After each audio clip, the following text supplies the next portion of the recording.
999-এ phone করার একটা বড় ধরনের ইম্প্যাক্ট আছে।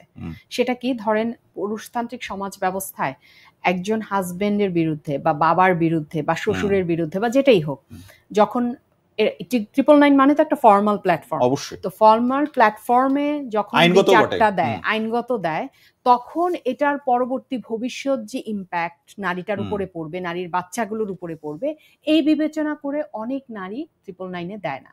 যখন দেয়ালে পিঠ থেকে যায় বা আর কোনো তার অবকাশ নাই, সে হয়তো বাবাকে ফোন দিয়েছে, বাবা বলছে মানিয়ে নে, যেটা কি আর ঘটনায় ঘটেছে, এরকম হলে হয়তো 999-এ ফোন দিচ্ছে।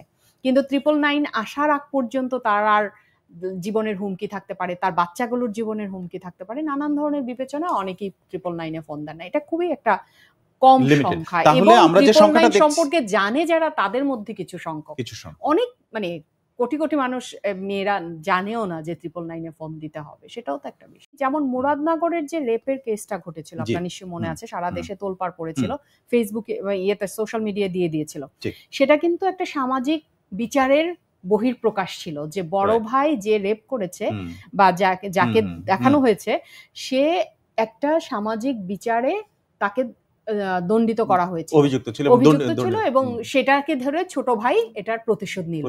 অর্থাৎ দেখেন, সামাজিক এবং পারিবারিক বিচার যাই বলেন, সেখানেই যদি এত বড় ঘটনা ঘটে, যখন সে একদম ফর্মাল এবং লিগ্যাল প্ল্যাটফর্মে যাচ্ছে, তখন নির্যাতন শেষ হচ্ছে না, শেষ হচ্ছে না। মেয়েদেরকে আত্মনির্ভরশীল হতে হবে।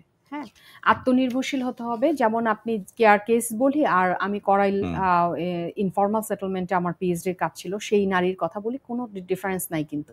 এমনকি ঢাকা বিশ্ববিদ্যালয়ের যে রুমানা, যার চোখ গেলে ফেলা হয়েছিল, আমি বলবো তার সাথে ওই করাইলের নারীর কোনো ডিফারেন্স নাই।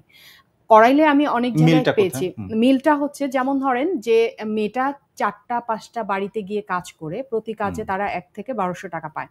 সেই টাকাটা এনে যখন ঘরে কোথাও লুকিয়ে রাখে, তার হাজবেন্ড যদি একজন জুয়ারি হয়, সে ওই টাকাটা খুঁজে বের করে নিয়ে জুয়া খেলায় মেতে যায়। তার এই বাড়ি ভাড়া কে দিবে? তার বাচ্চাগুলো যে একটু স্কুলে পড়ানো ট্রাই করছে, সেটা কে দিবে? বাড়ির বাজার কোত্থেকে আসবে? কোনো কিছু কিন্তু নাই।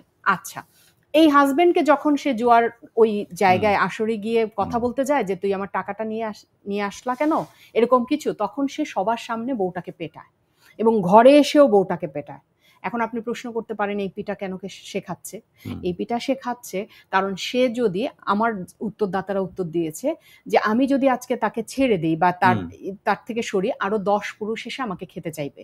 এই যে 10 পুরুষ বা 10 পশু থেকে বাঁচার জন্য সে এক পশুর সাথে একটা জায়গায় স্বীকার করে নিচ্ছে, একটা যে আমি একজনের মার খাচ্ছি, তখন 10 জনের মার খাবো।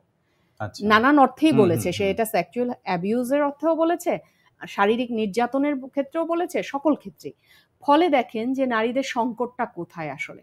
এই সংকট কিন্তু এলিট ক্লাসের নারীর নাই তা কিন্তু না। আপনি যেটা বললেন গিলে ফেলা, এলিট ক্লাসের নারীর কি সমস্যা না, এলিট ক্লাসের নারীর সমস্যাটা হচ্ছে তার যতই এলিট ক্লাস হোক, তিনি যদি নিজে আত্মনির্ভরশীল না হয়, তাহলে দেখা যাচ্ছে পরিবার থেকে তার বাচ্চাগুলোকে পালার কোনো রকম দায় দায়িত্ব নিতে পারবে না। কেয়ার কেসে আমরা দেখতে পাচ্ছি যে ভিকারুন্নিসা স্কুলের মেয়েরা যখন এটা নিয়ে সামাজিক হ্যান্ডেলে লিখছে, তখন আমি দেখতে পাচ্ছি যে তারা বলছেন যে বাবাকে ফোন দেওয়া হয়েছিল, মেয়েটা বলেছিল যে বাবা আমি আর পারছি না 4টা বাচ্চা নিয়ে। তখন বাবা কি উত্তর দিয়েছে? নিরুপায় হয়ে বলেছে, মা তুই ঘর কর, কারণ আমার এই 4টা বাচ্চার কি হবে, এক্স্যাক্টলি, মানে বাবাটা তো একবারই মেয়েটাকে বা তার ভাই বোনকে পেলেছে, আবার নাতি নাতনিকে পালবে, সেই জায়গা থেকে হয়তো বলেছে।